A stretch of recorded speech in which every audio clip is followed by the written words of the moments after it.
Hi hello नमस्ते, कैसे हैं आप सब। वेलकम आपके अपने YouTube चैनल आरोग्य अमृत जीवन में। आज हम आपको इस वीडियो के माध्यम से बहुत ही महत्वपूर्ण जानकारी देने जा रहे हैं। इसी तरह से उड़द की दाल और दही गलती से भी साथ में ना खाएं। उड़द की दाल, वैसे तो मैंने कल बोला था द्विदल में सबसे खतरनाक है उड़द की दाल। उड़द की दाल के बारे में जितनी भी रिसर्चेस भारत में हुई हैं वो ये कहती हैं कि ये दालों की राजा है, इसलिए ये अकेला ही खाएं। इसके साथ दही नहीं खा सकते। उड़द की दाल के साथ दालों की राजा है, राजा अकेला ही रहता है ऐसा कहा जाता है। तो कहते हैं उड़द की दाल भरपूर खाएं, मना नहीं है, लेकिन अकेली खाएं। और बाकी जो दालें हैं, अरहर की दाल है, मूंग की दाल है, तो मैंने कल कहा था कि ये भी द्विदल में है, दही तो ना खाएं। लेकिन कोई मजबूरी में खाना है तो उपाय मैंने बताया था कि दही गर्म करके खाएं, माने दही में बघार लगा के खाएं ताकि तासीर गर्म हो जाए उसकी, या मट्ठा गर्म करके खाएं तासीर उसकी गर्म हो जाए। लेकिन मेरी आपको विनम्र विनती है, उड़द की दाल के साथ तो बिल्कुल ना दही खाएं, ना मट्ठा खाएं, बघारा हुआ भी नहीं खाएं। भागवत जी कहते हैं कि चलेगा ही नहीं। मैंने इस पे मेरे अपने शरीर पे एक्सपेरिमेंट किया। मैंने एक दिन कहा कि चलो खा के देखते हैं। भागवत जी ने कहा ना खाएं, खा के देखें क्या होता है शरीर को।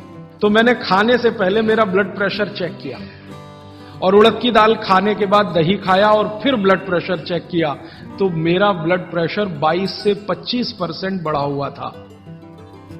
फिर मैंने सोचना शुरू किया कि रोज रोज अगर मैं ये खाने लगूं उड़द की दाल और दही उड़द की दाल, तो 100% 6-8 महीने में हार्ट अटैक आ ही जाएगा।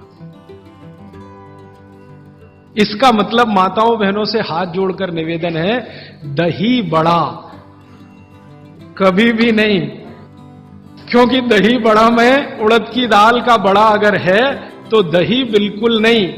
अगर आपको दही बड़ा खाना ही है तो मूंग की दाल का बड़ा है, दही बघार कर या मट्ठा बघार कर आप ले सकते हैं। उड़द की दाल का बड़ा अगर बनाया है तो दही के साथ तो गलती से भी नहीं। उड़द की दाल का बड़ा सीधे चटनी से खा सकते हैं, दही से नहीं। और अगर शादी ब्याह है आपके घर में तो मीनू बनाते समय ध्यान रखें कि मेहमानों को उड़द की दाल का बड़ा और दही ना परोसें, नहीं तो दोहरे पाप के भागीदार बने। आप अपना तो नाश करेंगे ही, आने वालों का भी नाश करेंगे। और अतिथि देवता है, उसको जहर ना खिलाएं। तो ऐसी एक सूची है। मैंने तो आपको 4-5 चीजें बताई हैं, विस्तार से आप पुस्तक में देख सकते हैं। वो सूची ये कहती है 103 वस्तुओं की, ये चीज इसके साथ ना खाएं, ये चीज इसके साथ ना खाएं। तो भागवत जी कहते हैं 2 विरोधी चीजें साथ में ना खाएं। और वो कहते हैं कि अगर आपने ये सूत्र धारण कर लिया तो जिंदगी भर आप निसंकोच बिना किसी रोग के जीवन बिता सकते हैं। तो आज का एक सूत्र मैंने बोला, फिर ये दूसरा सूत्र हुआ, अभी तीसरे सूत्र पे चलता हूं आज का। भागवत जी कहते हैं कि खाना आप जब भी खाएं तो उसको जमीन पर बैठकर ही खाएं, जमीन पर बैठकर खाएं। मैं जैसे बैठा हूं ना, इसको आयुर्वेद की भाषा में कहते हैं सुख आसन। ये आसन में खाना खाएं। क्यों खाएं जी, प्रश्न आएगा आपके मन में। तो भागवत जी समझाते हैं कि जब आप इस आसन में बैठते हैं, सुख आसन में, तो आपके शरीर का जो जठर है ना, ये जो है सबसे ज्यादा तीव्र है। और इस आसन में इसकी तीव्रता हमेशा मेंटेन रहती है। आप अभी कुर्सी पर बैठे हैं, इसमें तीव्रता घट जाती है, और खड़े हो जाएं तो बिल्कुल कम हो जाएगी। कारण क्या है? आप शरीर के बारे में थोड़ा जानते हैं ना, हमारे शरीर में कई चक्र हैं। एक चक्र जो है ना, ये जो पीछे है, जहां पर आपका हिप जॉइंट्स और आपका ये जो मन का होता है, जहां मिलते हैं, वो सबसे महत्वपूर्ण चक्र है। ये प्रदीप्त होता है तभी, मन दीप्त होता है जब आप इस स्थिति में बैठे, और इसका जठर पर सीधे असर है। और ये असर आप अगर महसूस करना चाहते हैं तो जमीन पे बैठ के ही खाएं। और वो ये कहते हैं कि भोजन की जो थाली है वो आप बैठे उससे थोड़ा ऊपर रहे, माने पट्टा रख के या स्टूल रख के थाली उस पर ऐसे बैठ के खाएं। भागवत जी ने और एक बात कही है कि सबसे अच्छा तो ये है सुखासन, जिसमें आप बैठकर खाना खाएं। वो कहते हैं और एक आसन है जिसमें आप खाना खा सकते हैं, बाकी किसी में भी नहीं। वो गाय का दूध जब निकालते हैं ना, कैसे बैठते हैं, बस उस स्थिति में भी आप खाना खा सकते हैं। उकड़ू, गाय दूध निकालने का जो स्थिति है बैठने का, उस स्थिति में बैठ के आप खाना खा सकते हैं, लेकिन वो आपके लिए नहीं है। इसको ध्यान से सुन लीजिए, क्योंकि आगे उन्होंने एक वाक्य लिख दिया कि जो शरीर श्रम ज्यादा करते हैं, जो शरीर श्रम ज्यादा करते हैं, जैसे किसान, जैसे हमारे कारीगर मजदूर, उनके लिए उकड़ू बैठकर खाना खाना सबसे अच्छा। खाते भी हैं, माने वो चेले हैं सब बागवट के। और आप जो शरीर श्रम कम करते हैं, आपके लिए इस आसन में बैठकर खाना खाना अच्छा।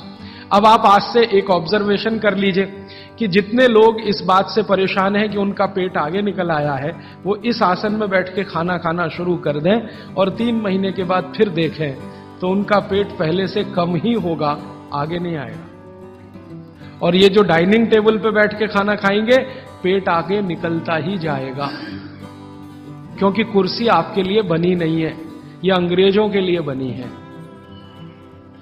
अंग्रेजों के लिए कुर्सी इसलिए बनी है कि ठंड बहुत है ना, तो जॉइंट्स कड़क रहते हैं उनके, सभी जॉइंट्स कड़क होंगे, कठोरता आएगी। आपके यहां गर्मी बहुत है तो आपके जॉइंट्स में फ्लेक्सिबिलिटी है, तो आप आसानी से जमीन पर बैठ सकते हैं। कोई अंग्रेज नहीं बैठ सकता जैसे मैं बैठा हूं, अमरीकी नहीं बैठ सकता, क्योंकि घुटने कड़क हैं, हिप जॉइंट्स कड़क हैं, बैठने में तकलीफ है। तो उन्होंने अपनी तकलीफ को कम करने के लिए कुर्सी का आविष्कार किया है। आधे तो बैठे, पूरे नहीं बैठ सकते, तो वो आपके लिए नहीं है कुर्सी, ये अंग्रेजों की देन है। तो मेरी आपको विनती है कि डाइनिंग टेबल पे खाना ना खाएं।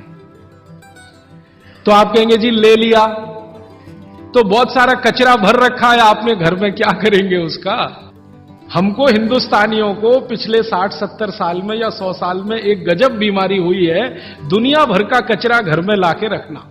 हाँ, ये इतनी खराब बीमारी आई है हमको कि बिना सोचे बिना समझे कचरा ला के घर में रखना।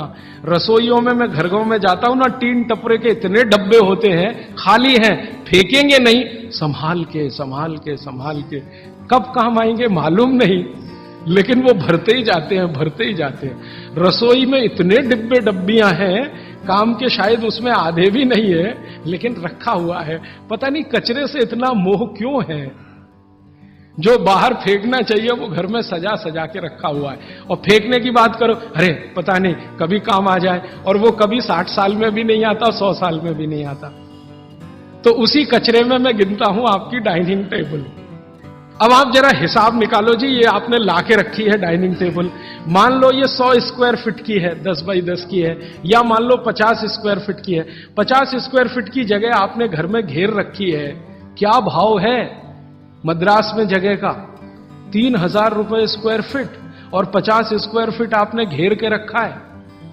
जरा जोड़ लो ना 3000 में 50 का गुणा करके, और रोज का हिसाब निकाल लो।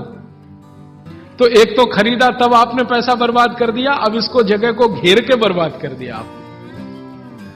तो अगर बन सके तो डाइनिंग टेबल निकाल दें, नहीं निकाल सकते तो कोने में रख दें। अब आखिरी बात, आप कहेंगे राजीव भाई कुछ तो ऐसी बात करो, ये डाइनिंग टेबल ले आए तो इसका कुछ तो उपयोग करो।